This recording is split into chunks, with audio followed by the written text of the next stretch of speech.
Smell, sound, sight, touch and taste. Target these 5 areas and your personal reset will evolve into a genuinely new chapter in your life. Welcome back guys, this is part 2 of my little mini series on doing a personal reset. Now last week we looked at the tough stuff, we looked at the goal setting, the habit drills, whereas this week it's going to get creative. We're going to be doing the fun part of looking at how we can reinvigorate our 5 senses. Little disclaimer though, everything I put on this channel is just stuff that's worked for me. I can't guarantee it's going to be life changing for you, but I do think it'll be a worthwhile exercise. So let's imagine the scene. You move into a new house. It's a completely new area. There's a brand new view from the window greeting you each morning. There's the smell of different furniture, maybe even a different taste in the air. There's the sounds of a different community living its own normality outside your doorstep. And of course, there's the feel of a brand new bed.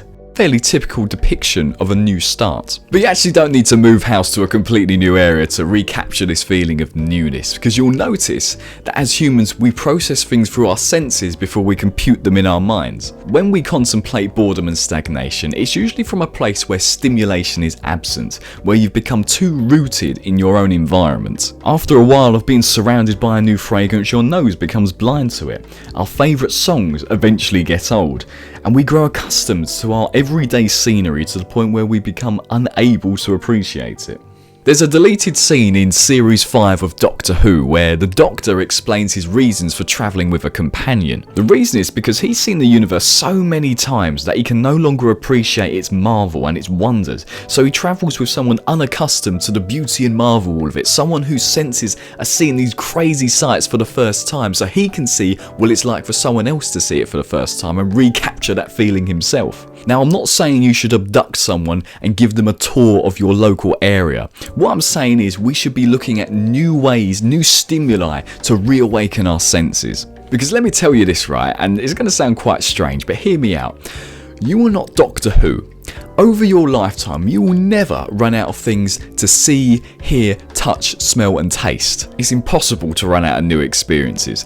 And in my view, that's why living on this earth can be so rewarding. There's always novelty somewhere. But anyway, enough deep tangents for one day, Plato. Let's get on to some ideas on how you can stimulate your senses. Smell.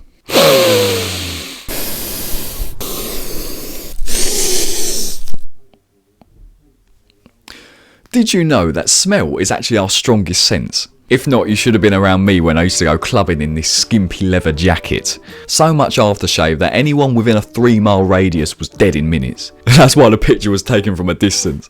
Technical talk though, according to Southtree, because the olfactory bulb and cortex are so close physically to the hippopotamus and the amygdala, smell is considered the strongest and quickest memory inducer.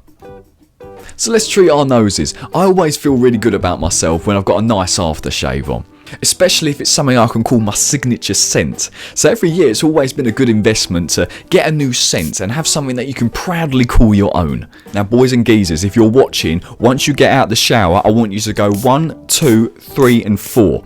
No more than that. I don't want to see you spraying a hole in the ozone layer, and I definitely don't want to see you spraying this massive cloud of aftershave and walking into it as if it's going to suddenly all be absorbed. I mean, you're not a Power Ranger, come on.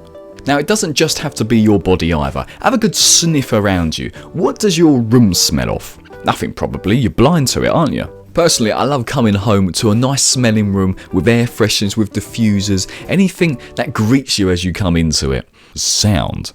Yes boys and girls, it is time to select the tunes that are going to define your new era. Now what I like to do 4 times a year is create a seasonal playlist. You can find my Autumn 2021 playlist on my channel. Just scroll down a little bit and you're going to find a selection of tunes which are going to epitomise my upcoming season. Now there's a lot of future funk on there. I'm absolutely mad for future funk. So you're going to have a lot of upbeat tunes there to get the energy going. There's also a nice chill section as well. And there's this European group that I found recently. And there's also my favourite group, Gold Eve, which are absolutely mental and they're incredibly underrated. So there's a good tune from them on there. 2,000 years later. There's also this absolute humdinger of a tune from 1990s Germany called Herz and Herz, and I absolutely go mental to it. I lose my poo. to it. So you can have a good rave with me if you listen to the Autumn 2021 playlist. Oh, and another tip as well, consider updating your alarm tone. When we think of the tone that gets us up each morning, we usually associate it with dread. There's lots of negative connotations, and I'm not saying changing it is going to get rid of that, but it's a chance to reset. What's it, my clock that I introduced last video, this has been doing absolute bits for me. I mean, the beeping sound when it goes off in the morning scares the living daylights out of me, but it's really effective. And this is one of the best investments I've made in the past year, I'd say. So yeah, give it a look. Sight. Let's make life simpler for ourselves. One thing I did when I finished reading James Clear's Atomic Habits was separate my room into 3 sections. Those sections being work, sleep and leisure, relaxing. Lately, now that we all do a lot of remote working, we do every different task of our life in one place. We do our work where we also relax and where we eat as well. I mean, if you're like me, I eat at my desk a lot of the time. And what it ended up doing is you merge all of your different mindsets throughout the day together. And I found that I actually struggle to turn off because my relaxing environment has become my work environment. So what you want to do is just separate the sections and have a dedicated space for where you can get into one particular mindset and you can just concentrate. A smaller idea is fashion. Now I think we all have different types of fashion that we really want to try out, but we don't quite have the confidence to do so. But come on, it's 21-22 now, mate. We've got to make some bold moves. And for me, for a long time, it was these rather faded jeans right here. Took a little bit of courage to start wearing these because I was always a dark jean wearer up to this point. But as you can see by this little clip from a gathering the other weekend, I actually rock these rather well. And finally, for the sight section, you got to add some inspiration into your room, into your environment around you. In my final year of university, I had a poster up which said, "The harder you work, the luckier you get." And just looking at that really made me really persevere to the end with all of my tasks. Funnily enough, in the end, I actually had the opposite outcome, but that's a story for another day. Very recently, I've actually started printing off lots of supportive comments on my YouTube videos. It might sound funny, you might laugh, but it actually really makes my day when someone leaves a nice comment. And I've actually started printing some of them out because whenever I'm feeling a little bit flat, I read some of those comments again and I think, right, you got to do this. This is there to be done. But things or aspirations, do you remember when we did the mood board, when we had sort of things that we were aspiring towards? Well, take some of those, put them on your wall, put them on your desk and keep them in sight. Remember what your why is. Remember why you're doing this, what you want to achieve from it. Touch. My nan has recently donated a new yoga mat to me, which is fantastic because I get a brand new sensation of a slightly different thickness in the mat, a brand new mat supporting my back while I'm zenning out a mad one. So that's all been nice, but it's not just textures, right? When was the last time your body felt different kind of physical sensations? Now recently for me, I've started doing Brazilian Jiu-Jitsu classes and every single week I get the living emojis beaten out of me. But it's all part of the process. What it does is works different muscles in my body and it makes me feel a different kind of soreness, which is synonymous with a different kind of sense of achievement for me. Like obviously after doing a lot of running, you have the runner's high, you feel good, but after doing the Brazilian Jiu-Jitsu, I don't know, it hits different. When was the last time you stepped out of your comfort zone? Because for me, doing the martial arts, it's absolutely terrifying each and every time, and I'm doing deep breaths in the car just to brace myself for it. But because I've been able to expand my comfort zone for that occasion and managed to just turn up, it impacts me really positively, and those different sensations are reminders that I'm doing something worthwhile and really good. So when was the last time you went beyond your comfort zone with something physical and did an activity which really pushed you? Food for thought. And speaking of food, let's get on to taste. There is no need for a new diet, though it's an idea. There's just no need for extremes with this, right? Sometimes it's very worthwhile to just try a new recipe, to gather different kind of ingredients, look something up online. You know, autumn is with us now. We're getting into the colder months, which means we're going to be seeing pumpkins in the supermarket soon. We've got lots of new recipes to try. So you might as well make the most of this time of year and try some different recipes to just spice up, literally, if you can. But failing that though, sometimes it's as simple as just changing your snacks. The key is to just break your routine. For example, my dog Merlot has recently replaced his standard kibble with supersized kibble with a hole in it. I don't know, it must be bulking season for dogs or something, but he's loving it.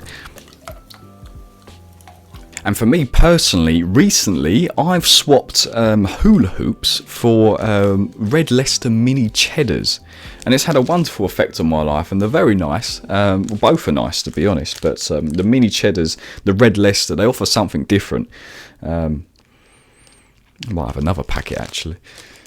But what I want to emphasise is that your experience of your daily life can be impacted in great ways by very little changes, specifically by targeting your 5 senses. No extreme routine or commitments required. You just need to find what appeals to your smell, your sight, your hearing, your touch and your taste. Oh gosh, it's so difficult going through those 5 at once. But appealing to those, what it does is it takes you out of your mind and makes you interact with what's going on with your body as well, which is a great foundation for practicing mindfulness. So write them down now. Smell, sound, touch, taste. What was the other one? Smell, sound, sight, touch and taste. Got it that time. And use them to see how you can reignite a sense of novelty, a sense of newness in your life. Thank you very much for listening, guys. Next week we have our final step in the E process, which is execute. We're going to execute someone because if you want to make positive changes in your life, then sacrifices have to be made. I am indeed joking. We are going to have, though, a raw talk about what it means to live in a fulfilled way, what it means to actually make definitive change in your life. And I'm just going to introduce some things that have been on my mind recently over the past few months. So yeah, that'll be next week. If you hated this video, do click the unsubscribe button, then you won't have to see me again. If you didn't hate it, then do consider hitting the like button. It helps out the channel a lot, and hopefully we can reach many more people in the process. But thank you so much for watching, and I will see you next week.